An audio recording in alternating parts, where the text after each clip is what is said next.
একদিন ডাইনি বাজার থেকে কেমিক্যাল কিনে তার ঘরে আনে। সেখানে ডাইনির মেয়েটি খেলা করছিল বিছানায় বসে। ডাইনি সেই কেমিক্যালের জারটি টেবিলের উপর রেখে সেখান থেকে রান্না করে চলে যায়। তারপর ডাইনির মেয়ে ডাইনি রেখে যাওয়া কেমিক্যালকে সে খাবার মনে করে লাফাতে থাকে। তারপর ডাইনির মেয়ে হামাগুড়ি দিয়ে সেই টেবিলটার কাছে চলে যায়। তারপর সেই কেমিক্যালটি খাবার ভেবে পারতে চেষ্টা করে। ডাইনির ছেলে টেবিলে জোরে জোরে ধাক্কা দিতে থাকে। জোরে জোরে ধাক্কা লাগার কারণে কেমিক্যালটা ডাইনির মেয়ের উপরে পড়ে যায়। কেমিক্যালটি পড়ার কারণে ডাইনির মেয়ের শরীর ঝলসে যায় আর সেখানে ছটফট করতে করতে ডাইনির মেয়েটি মারা যায়। তারপর ডাইনি রান্নাঘর থেকে এসে দেখে তার মেয়েটির উপরে কেমিক্যাল পড়ার কারণে মরে পড়ে আছে। এ কি হয়ে গেল আমার মেয়েটা মারা গেল। ডাইনির কান্না শুনে ডাইনির ছেলেরা তা বেরিয়ে আসে।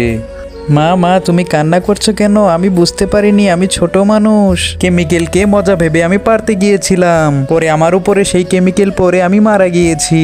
মা তুমি চিন্তা করো না, আমি আবার ফিরে আসবো যদি বন্ধুরা এই ভিডিওতে লাইক করে চ্যানেলটিকে সাবস্ক্রাইব করে দেয় তাহলে।